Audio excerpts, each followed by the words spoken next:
Halo Tribuners, kembali lagi bersama saya Aswin Bintang di acara Tribun Bakudapa.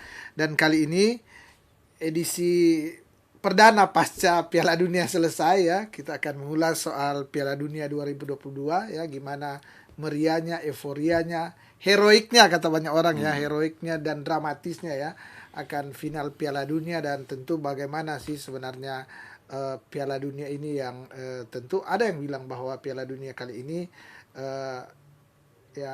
kejutan hanya Maroko yang bisa sampai semifinal empat besar dari Afrika. Asia juga membuat kejutan, tapi tidak ada yang melangkah jauh ya.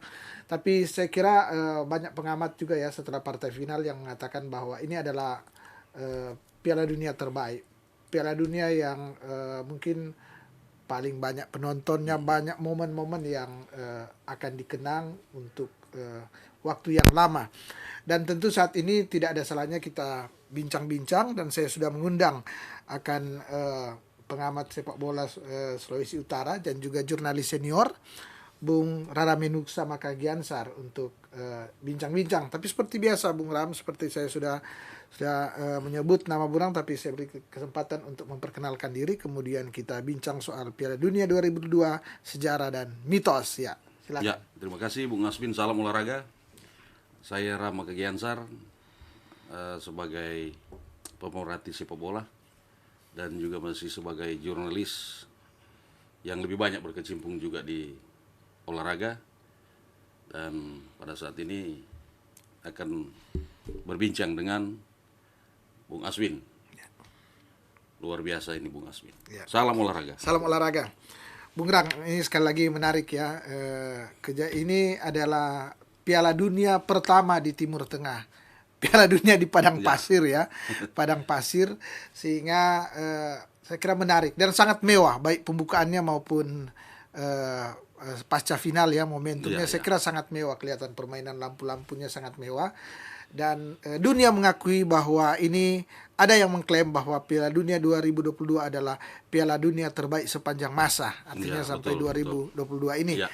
Bagaimana Bung Ram melihat sebenarnya Piala Dunia kali ini yang tentu lumayan banyak, 32 tim ya bersaing. 32 tim. Bahkan tahun 2026 nanti akan naik katanya 48 ya. Tapi kita cerita dulu yang 2022, silakan. Ya, terima kasih Bung Aswin. Memang dalam tiap edisi Piala Dunia ada saja sesuatu yang inovasi ditawarkan oleh panitia penyelenggara, di samping tentunya adalah kontrol langsung dari FIFA. Ya. Nah, berkaca dari hasil Rusia 2018, ketika Qatar ditunjuk pada saat Piala Dunia 2014 di Brasil Ya. Nah, ada semacam kekhawatiran juga sebenarnya, karena ini Qatar ini cuma negara kecil dengan jumlah penduduk yang tidak mencapai 3 juta. Ya. Apakah mereka bisa, meski secara finansial mereka termasuk negara petrodolar juga ya, yang berkecimpung di perminyakan dan gas. Nah, dengan kondisi yang ada, hanya dengan satu negara ternyata Qatar bisa lepas dari finansial kuat, namun komitmen di sini adalah sangat luar biasa dari peran pemerintah juga untuk membackup supaya Piala Dunia ini berjalan mewah dan sebaik mungkin. Ya. Dan itu kalau tidak salah itu ada sekitaran setengah penganggaran dari Rusia 2019 yang 11 triliun. 11 triliun ya. Jadi dia digelontorkan ke ini ya. Setengah dari Rusia. Hasil. Nah, dengan membangun ada berapa stadion? 8 stadion, termasuk yang satu juga setelah berhasil Korea Selatan 4-1 itu langsung dibongkar. Nah, itu ya stadion yang peti kemas ya, unik kontainer. Ya. Nah, jadi sistem knockdown ternyata.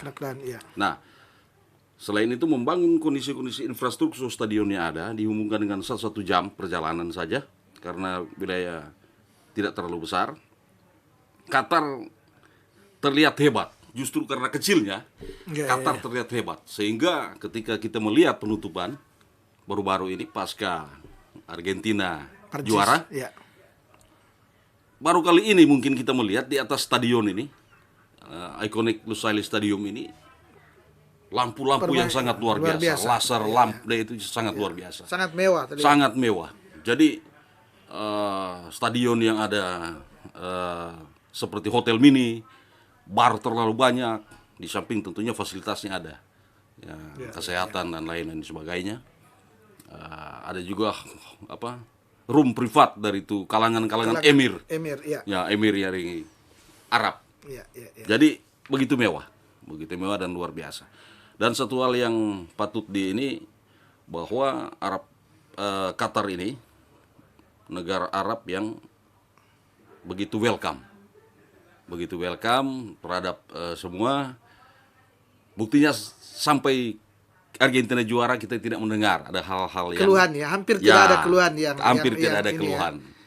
Tapi banyak juga yang menarik ya, misalnya ya, ini kan negara yang bukan negara yang kultur bolanya kuat sebenarnya. Betul. Bukan negara yang kultur kuat bolanya kuat, dan sebenarnya ada katakanlah adat istiadat di Qatar sangat, kan kita ketahui bersama bahwa sepak bola itu identik dengan identik dengan glamor, identik dengan misalnya penonton datang dengan ada yang suka minum bir segala macam. Betul. Jadi dia industri entertainment lah. Jadi sepak bola identik dengan entertainment. Dan Qatar dia menyesuaikan ya. Dia menyesuaikan.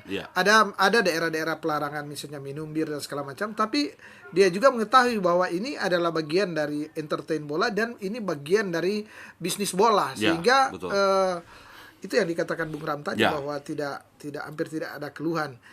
Tapi saya kira sangat berani juga FIFA ya. Dia sudah melihat bahwa kultur bola ini bola Piala Dunia itu begitu luas untuk masuk di kultur satu negara yang saya kira sangat dengan adat istiadat, sangat kuat dengan istiadat. Bagaimana Bung Rao melihat ini ya? Kan sukses dengan ini. Kan kita tahu di luar lapangan tentu glamornya penonton dan ini pasti ada. Dan itu pariwisata. Dan itu saya kira menjumbang devisa yang sekaligus tabungan ke depan ya. Artinya banyak orang yang belum pernah ke Qatar, akhirnya dia akan ke Qatar terus ini karena melihat mereka ini. Betul juga Bung Aswin, karena kalau melihat yang di Timur Tengah sana, kita bicara sedikit melebar dulu agak lebar. Bahwa orang selama ini mengenal hanya Burj Khalifa yang di Uni Emirat Arab. Emirat Arab. Jadi dengan adanya Qatar ini, itu perkembangan luar biasa, destinasi wisata akan menonjol. Bahkan ke daerah-daerah tetangga katanya ke Uni Emirat Arab itu. Jadi kalau melihat sepak bola memberi pesan juga bahwa lewat sepak bola ada sasaran wisata di sini, perbaikan perekonomian di sini, infrastruktur juga jadi lebih baik. Pasti akan terbangun, akan terdorong kan. Betul. Dan satu hal adalah menempatkan jadi kebanggaan negara Arab pertama untuk sebagai negara yang sukses, tuan rumah Piala Dunia. Tuan rumah di cabang sepak bola paling bergengsi sepak bola. Paling sangat luar biasa. Populer di dunia ya. Kalau kita melihat 2002 saja itu harus 2 negara. Korsel Jepang. 2026 apalagi 3 negara. Amerika, Kanada, Meksiko. Kebetulan. Bung Ram, ini menarik ya, kita mengulas sedikit. Ada bintang-bintang yang bersinar, ada bintang-bintang yang meredup. Betul. Kan Piala Dunia 2022 ini salah satu favorit adalah Argentina karena lekatnya dengan Lionel Messi. Lionel Messi ini adalah pertaruhannya ya kan, karena dari sisi usia yang sudah 35 tahun. Kemungkinan kalau dia juara misalnya di 2022 ini, berarti ini memang kesempatan terakhir secara manusia ya. Betul. Kemudian ada bintang muda yang sempat bersinar di Piala Dunia 2018 mengantar Prancis juara, itu Mbappe. Dia tentu ada keinginan kuat untuk ini ya. Kemudian ada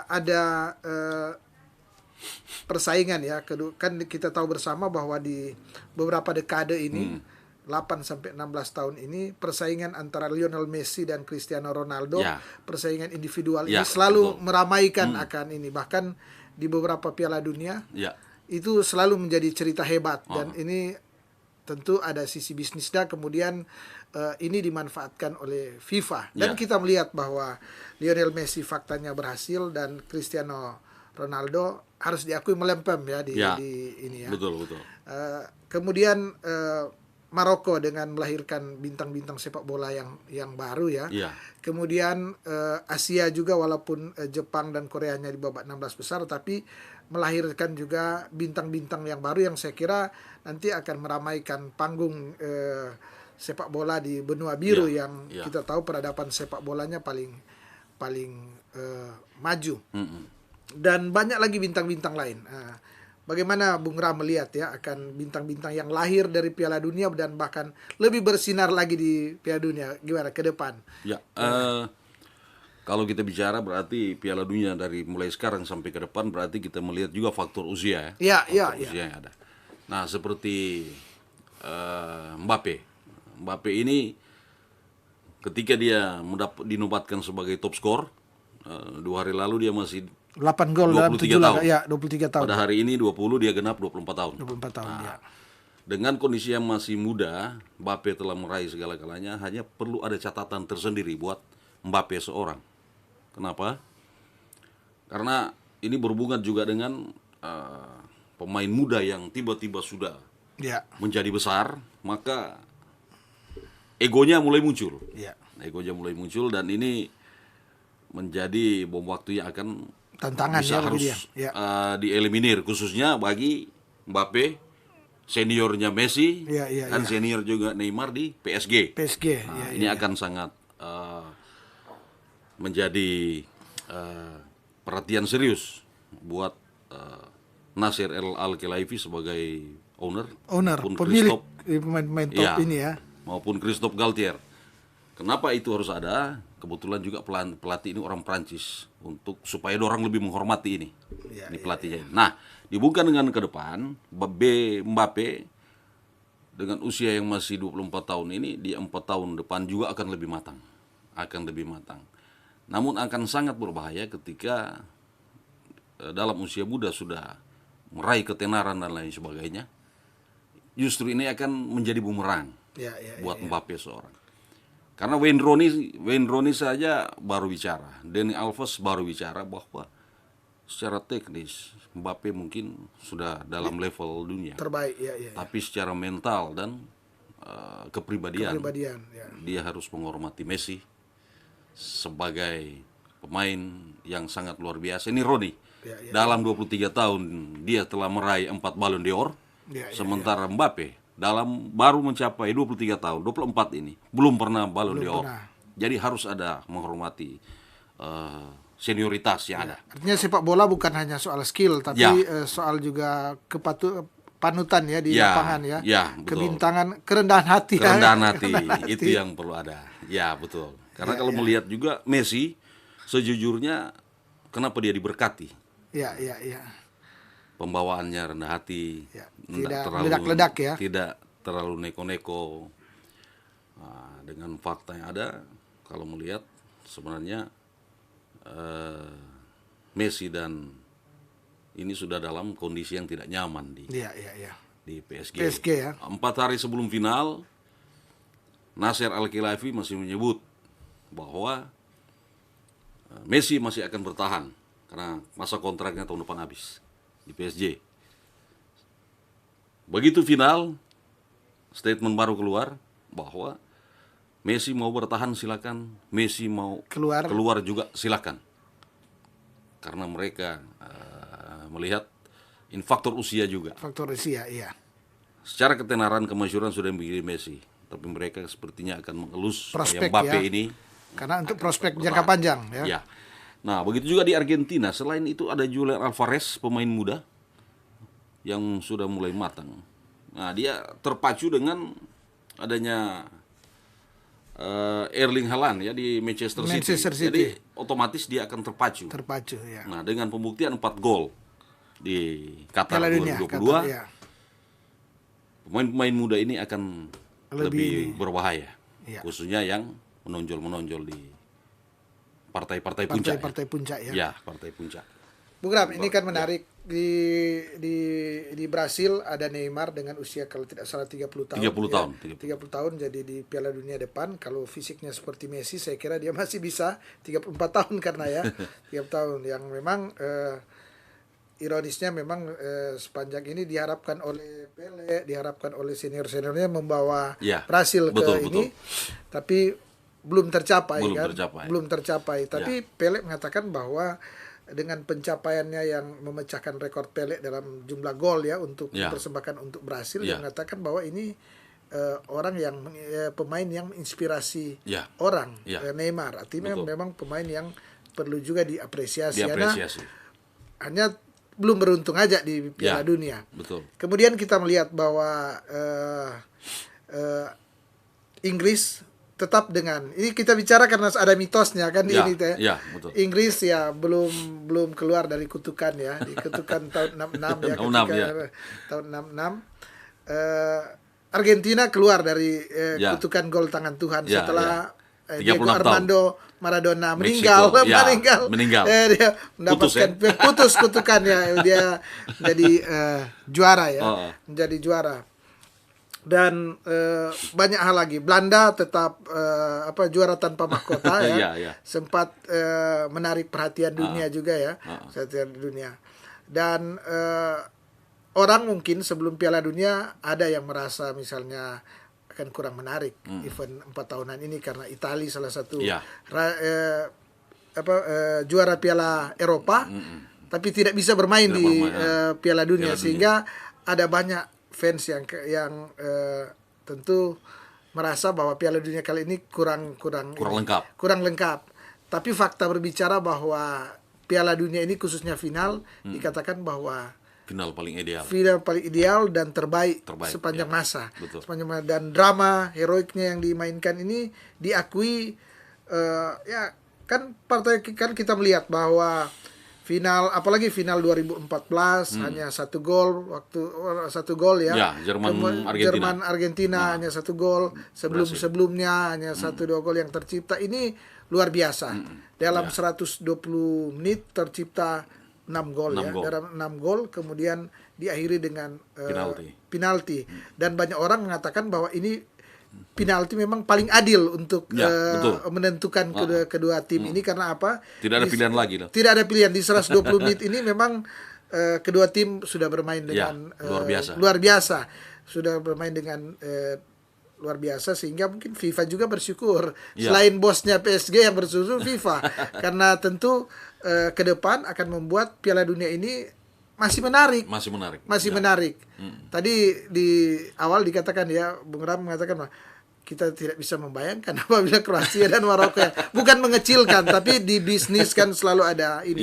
Tim-tim yang syarat pengalaman ini selalu syarat dengan tradisi bola selalu mempunyai fans yang kuat di seluruh dunia. Dan itu dibutuhkan FIFA untuk ini. Gimana Bung Ram melihat ini? Jadi bicara tentang Piala Dunia dengan 4 tahun sekali durasi waktunya, di situ keagungan muncul ya. Karena begitu jauh, begitu lama menantikan kan. Beda dengan 2 tahun. Nah, ini dengan 4 tahun. Bahwa dengan persiapan ada juga kualifikasi dari masing-masing benua. Tambah juga di Eropa ada Nation League sebagai tambahan filter terakhir sebelum Piala Dunia. Ini membuat Piala Dunia akan gengsinya makin naik. Karena kalau kita bicara juga bagaimana ini faktor-faktor yang mengikuti bahwa di samping 4 tahun ini FIFA juga memiliki waktu yang cukup untuk mempersiapkan untuk membuat melahirkan semacam tuan rumah seperti nanti 2026 dengan masa persiapan yang cukup. Ini akan lebih membuat sepak bola ditunggu. Kenapa Piala Dunia selalu menarik? Karena ditunggu. Karena dengan waktu yang cukup panjang. Nah, yang menarik juga bahwa masih ada kaitan dengan cerita tadi bahwa dengan keberhasilan Qatar ini maka FIFA tidak lagi beranggapan bahwa kenapa toh harus satu negara juga, kenapa toh harus lebih dari satu negara. Tetapi karena seperti dari 10 tahun lalu penentuan 3 negara di Amerika Utara sana, nah, berarti ke depan bukan tidak mungkin akan lagi kembali ke negara-negara yang sepak bolanya belum ini ya, belum hebat seperti Amerika Latin maupun Eropa. Artinya Indonesia bisa aja mencalonkan, misalnya Indonesia, Malaysia, Brunei ya, atau apa ya? Bisa saja ya. Bisa saja. Nah, kita melihat juga, siapa tahu ya Indonesia tahun depan akan menjadi Piala Dunia 2022 usia 20. Kan ini FIFA 20. Sudah memberikan usia 20. Kalau sukses, bukan tidak mungkin ya. Kan Qatar mungkin. Itu jadi Piala Dunia 2020 atau 16 itu di tahun 95 kalau tidak salah disebutkan, tahun 95. Dan ini di tahun 2022 diberi kesempatan, sehingga Indonesia saya kira ada kemungkinan. Ada kemungkinan. Karena dalam berapa KTT G20 di Bali, begitu masalah Kanjuruhan muncul, tragedi Kanjuruhan muncul, Gianni Infantino dihubungi Erick Thohir. Sebagai mantan presiden Inter Milan, Erick memiliki level tersendiri untuk berbicara dengan petinggi-petinggi FIFA. Maka datanglah Gianni Infantino. Dia berkebangsaan ini tapi asal Itali. Nah, datang. Masalah Kanjuruhan, KTT G20 juga di Bali. Dia hadir memberi pesan bahwa sepak bola ini bisa menjadi milik semua dengan dukungan dari pemimpin negara. Nah, bukan tidak mungkin. Kalau saja tidak ada bisa saja mungkin itu semua petinggi negara diundang, dan Erick Thohir juga sempat ke sana. Ya. Bukan tidak mungkin Presiden Jokowi juga sebagai orang yang begitu concern selain terhadap pemerintahan juga dengan sport, dukungan untuk Piala Dunia, beliau meminta tolong jangan di blacklist tragedi Kanjuruhan di Indonesia. Bukan tidak mungkin setelah sukses untuk usia 20 nanti, entah 20 tahun ke depan Indonesia jadi tuan rumah, why not? Artinya kita boleh mempunyai mimpi lah itu ya. Boleh mempunyai mimpi. Boleh mimpi, dan kita melihat Qatar ya, lepas dia sukses penyelenggaraan tapi timnya memang gagal untuk bersaing ya. Tapi betul. Paling tidak dia sudah masuk di 32 tim yang bertarung.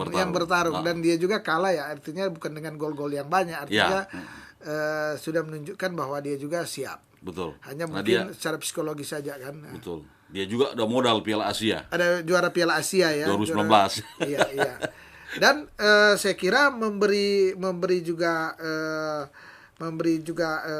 kekuatan secara psikologi ke tim-tim Timur Tengah. Kita lihat tim Arab Saudi mengalahkan Argentina yang notabene juara Piala Dunia kan. Tunisia juga mengalahkan Prancis di grup penyelesaian grup terakhir. Iya. Artinya negara-negara dunia ketiga Asia dan itu berbicara. Jerman dikalahkan oleh Jepang ya, dikalahkan oleh Jepang, dan Belanda sangat sulit Jepang sangat sulit dihentikan ketika kemarin di babak 16 besar ya. Ya, artinya melihat bahwa perkembangan sepak bola ini semakin merata. Bung Ram, mungkin boleh sejarah Piala Dunia gimana? Boleh diceritakan sih sampai 2022 ya. Ya, jadi dihubungkan dengan yang Qatar 2022 ini untuk kita kembali ke soal pencapaian individu. Pencapaian individu. Seperti Mbappe, dia top skor dia dengan 8 gol ya. 8 gol. Messi 7. Nah, yang perlu diingat bahwa 6 gol ini dia cukup lama bertahan.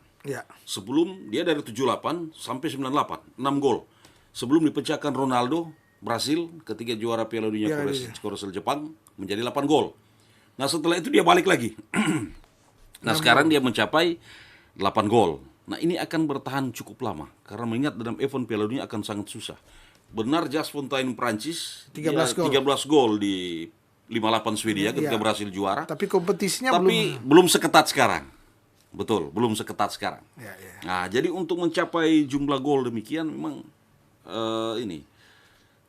apalagi 32. Tetapi kalau dalam 48 nanti ya, 4 tahun depan, peluang mungkin ya, jadi ini ya. Barangkali bisa ya, bisa tidak juga, karena dalam satu grup hanya akan menempatkan 3 tim. Dari 16 grup nanti akan hanya ada 3 tim yang menghuni dalam satu grup. Jadi yang keluar satu hanya yang lengser, satu yang tidak keluar. Juara runner-up keluar untuk ke-32. Nah, ini akan membuat banyak pertandingan. Berarti peluang juga ada sebenarnya. Tetapi ketika masuk dalam fase knockout akan sangat susah sebenarnya, kecuali di grup. Nah, ini yang makanya saya sebut tadi bisa ya, bisa tidak. Kalau misalnya dalam tim-tim elit dia ketemu underdog, barangkali bisa ya, banyak gol. Tercipta banyak gol. Seperti yang dilakukan Spanyol ketika melumat banyak Costa Rica. 7 ya. Jadi ini ke depan bisa jadi, tetapi kembali ke pencapaian individu dari Just Fontaine 13 akan sangat susah dipecahkan lagi nanti. Nah, kalau bicara tentang pemain terbaik, saya kira ideal yang didapat oleh Messi. Ya. Nah, dengan keberhasilan menjadi pemimpin tim, nyawa tim, dan membuat suatu perbedaan dalam suatu turnamen yang ada, membuat dia sangat layak untuk dinobatkan sebagai ada yang terbaik, sebut terbaik di dunia. Nah, dari pencapaian dulu, kalau melihat ini juga berarti Amerika Latin masih leading ya. Masih leading dibanding Eropa. Eropa. Brasil 4, Argentina 3. Meski Eropa juga 4 Jerman, Italia, tapi mereka tidak Italia tidak lolos, Jerman juga tidak bisa melanjutkan di Qatar. Ini posisi menempatkan Amerika Latin masih unggul kan. Argentina sendiri dalam posisi di semifinal ya. Selain ada Maroko dari wakil Afrika. Sebenarnya sudah dikurung oleh benua biru, oleh Eropa ya. Tapi ternyata, nah di sini juga saya melihat ada komentar Mbappe yang menurut saya cukup ironis. Dia bilang Amerika Latin sebenarnya sudah tertinggal dibanding Eropa, berkaca dari hasil Piala Dunia. Itu 2 hari sebelum final. Tapi ternyata dia harus meralat apa yang diucapkannya oleh Mbappe tentang bahwa sepak bola Amerika Selatan masih tetap teratas sebenarnya kalau di dunia. Teratas. Mungkin yang dimaksudkan Mbappe mungkin industrinya. Kalau kita lihat entertain bola kan, kita melihat ya, misalnya industrinya misalnya Piala Eropa dan Piala Amerika Latin ini. Copa America agak berbeda. Memang harus diakui Piala Eropa lebih glamor. Iya, betul. Tapi kualitas pemain sejarah menunjukkan bahwa kurang lebih sama lah. Lebih sama. Artinya pertarungan itu masih imbang ya, imbang. Bahkan harus diakui Brasil dengan bintang 5-nya masih memimpin bahwa Latin yang paling tinggi di atas, kan di atas. Kemudian ada Jerman ya, dari Jerman dan Italia 4. Argentina 3. Ya, Argentina 3. Argentina 3. Di posisi 2 bintang juga kan masih ada Uruguay ya.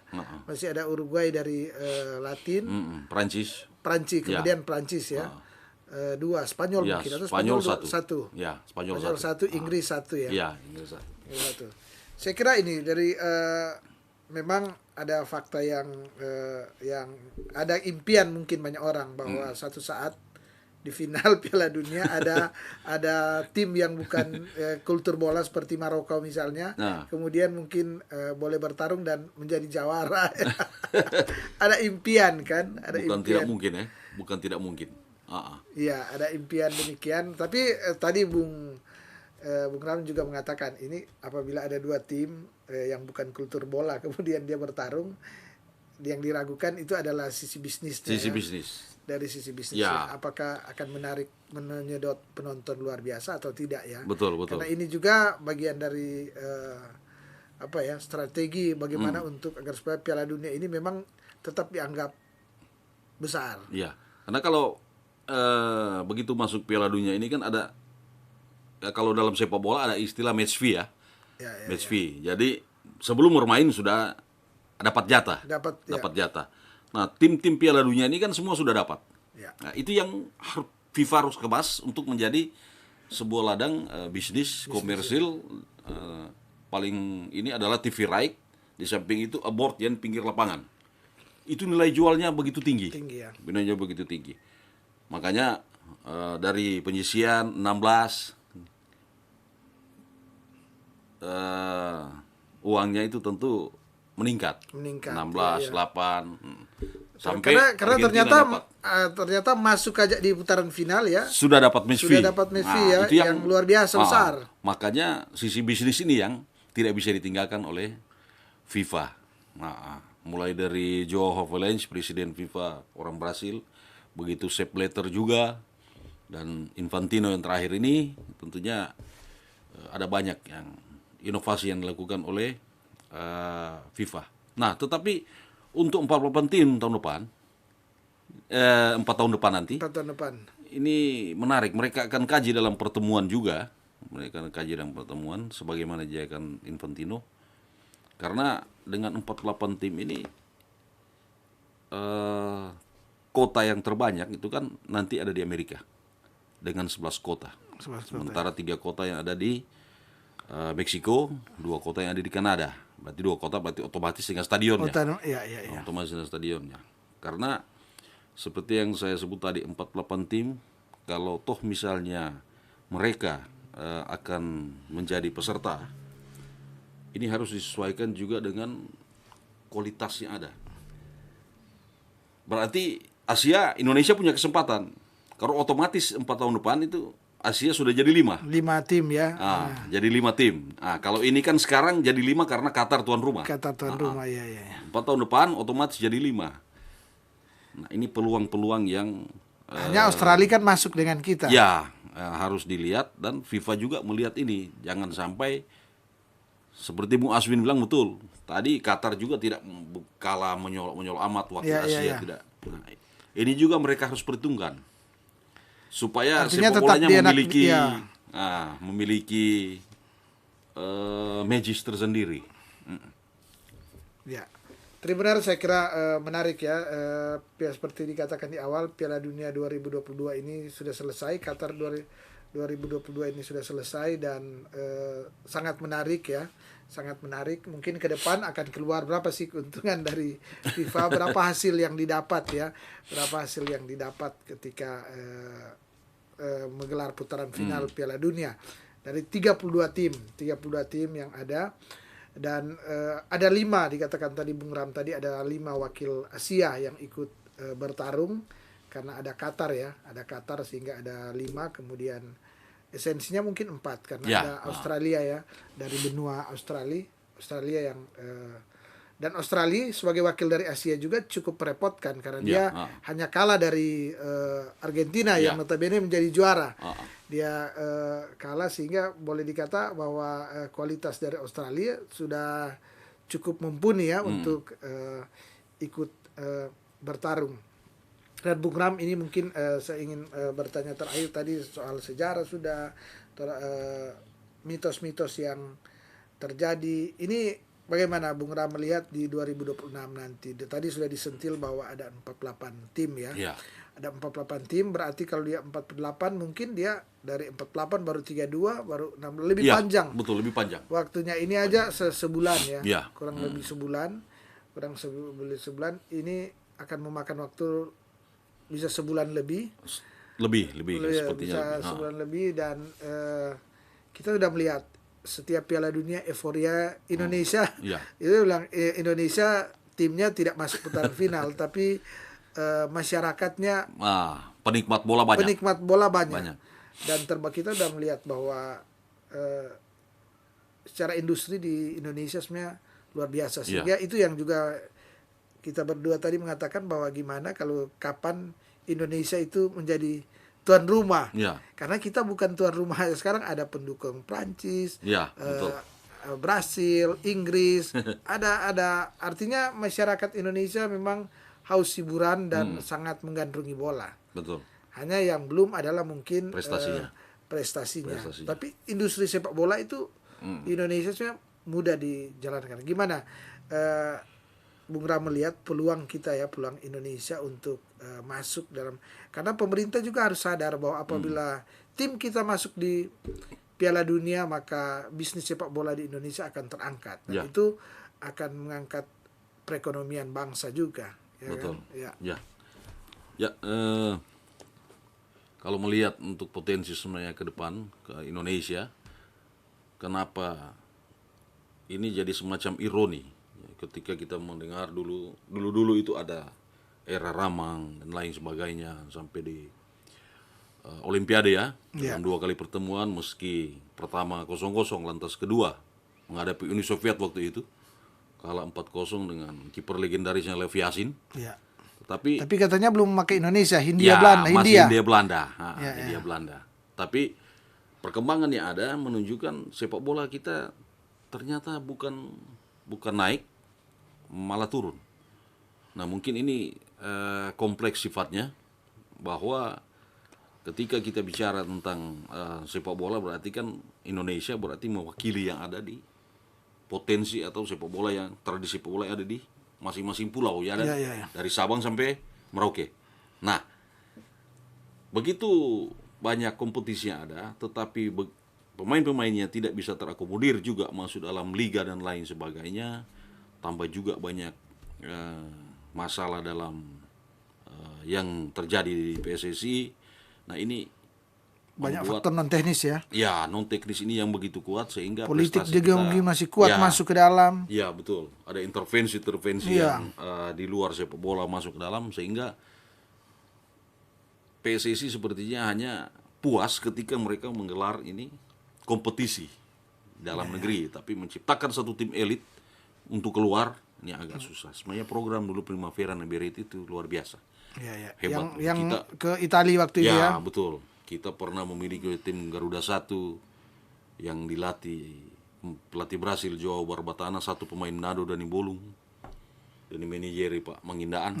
Luar biasa tim dulu itu. Tetapi konsistensi ini termasuk campur ada intervensi dan lain sebagainya, ini tidak berjalan kontinu dan ini akan menyulitkan. Nah, dalam kondisinya ada, tentunya Indonesia negara besar yang ditantang untuk bisa melahirkan tim-tim yang bagus. Tapi kalau level junior sebenarnya bisa berbicara sampai di tingkat dunia untuk usia-usia 12 tahun ke bawah.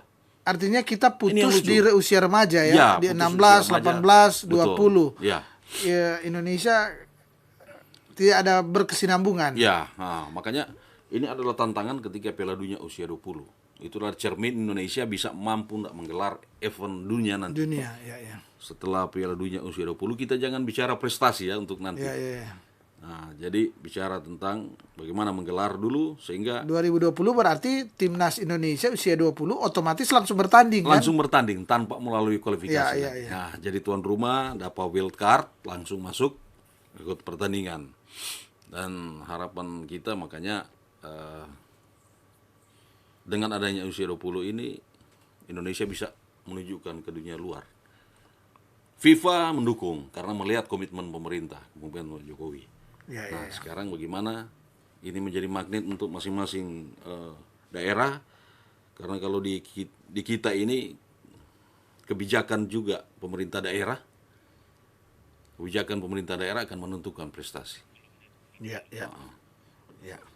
Tribunar, saya kira menarik ya akan perbincangan kita. Sekali lagi Piala Dunia 2022 sudah selesai dan kita sekarang ini tunggu menanti lagi 4 tahun ke depan di Piala Dunia 2026 yang akan digelar di 3 negara, Amerika, Kanada, dan Meksiko ya. Amerika, Kanada, dan 16 Meksiko. kota, ya. Di 16 kota kita akan dengan jumlah peserta yang lebih banyak, 48 tim ya, kita akan melihat siapa nanti, akankah ada juara baru atau Argentina akan mampu mempertahankan akan apa yang sudah diraih di tahun ini. Dan kita juga melihat ya, tadi sudah diulas, ada bintang-bintang, ada negara-negara yang sebelumnya difavoritkan, ada Brasil, ada Inggris, ada Jerman, negara-negara yang tradisi bolanya kuat sehingga tetap difavoritkan. Selalu tiap Piala Dunia pasti negara-negara ini difavoritkan untuk menjadi juara. Dan kita sudah melihat yang hasil akhir adalah pertarungan yang dramatis, heroik antara Argentina dan Prancis, dan telah melahirkan pemenang Argentina sebagai juara baru ya setelah 36 tahun era Maradona tahun 1986. Dia juara lagi tahun 2022. 30 bukan waktu yang pendek, waktu yang sangat panjang ya. Argentina dari Mario Kempes tahun 1978, kemudian 86, mungkin hanya kurang lebih 10 tahun atau sudah menjadi juara lagi, tapi dia menjadi juara untuk ketiga kalinya butuh 36 tahun. Artinya apa? Artinya bahwa perkembangan sepak bola makin merata sehingga tidak mudah suatu tim dengan tradisi bola yang kuat dengan seperti Argentina, Brasil untuk kembali menjadi juara, tidak mudah dan ini tentu yang kita harapkan bahwa kompetisi di sepak bola semakin baik, semakin merata sehingga semakin menarik ditonton ya. Semakin menarik ditonton, dan kita berharap ada ke depan ada muncul juara-juara yang baru. Seperti kita ketahui bersama, Prancis yang runner up ini dia nanti menjuarai Piala Dunia nanti tahun 98 kan, tahun 98, artinya di era baru, kemudian dia menambah menjadi suatu negara yang tradisi bola. Sebelumnya belum masuk. Walaupun kita ingat ada era Platini tahun 84 ya, 84, tapi dia juara di Eropa. Ya. Itulah bahwa artinya Indonesia tentu kita berharap di suatu ketika entah kapan ya, tentu menjadi suatu masa di negara ini. Indonesia negara kelima terbesar di dunia, jumlah penduduknya terbanyak. Kemudian kita tidak mendapatkan 11 pemain ya, 10 pemain di lapangan dan 1 pemain sebagai gol untuk menjadi yang terbaik. Ini tentu yang kita harapkan. Dan Bung Ram, sebelum saya mengakhiri bincang-bincang ini, boleh ada closing statement untuk pesan mungkin perkembangan sepak bola Indonesia ke depan atau terkait dengan Piala Dunia yang baru selesai. Silakan. Ya, salam olahraga. Dengan berhasilnya Argentina menjadi juara di Piala Dunia edisi ke 2022 ini, edisi ke-22 juga, maka berarti menunjukkan sepak bola Amerika Latin masih juga tetap berada dalam level tinggi. Tapi kita juga tidak mengenyampingkan bahwa penampilan Prancis dengan bintang muda Kylian Mbappe juga pada final baru-baru ini adalah sangat luar biasa, sehingga menghasilkan tontonan menarik bagi kita, termasuk yang ada di Indonesia. Bahwa juga kita termasuk di Manado banyak penikmat sepak bola, kita juga ikut hanyut dengan keberhasilan Argentina, dan juga tetap bersyukur bahwa Piala Dunia kali ini menampilkan 2 finalis yang sangat-sangat luar biasa. Tetap jaya sepak bola. Ya. Dan tentunya saya Suli Bintang dari Tribun Bakudapa mengucapkan terima kasih kepada Bung Ram Makagiansar yang sudah menerima undangan kami untuk datang di studio Tribun Bakudapa. Sekali lagi terima kasih. Terima kasih Bung Aswin. Dan saya juga mengucapkan terima kasih kepada para Tribuners yang sampai saat ini setia menyaksikan akan acara Tribun Bakudapa. Dan kita akan bertemu lagi pada lain waktu, lain kesempatan, tentunya dengan tema perbincangan yang berbeda. Mata lokal menjangkau Indonesia.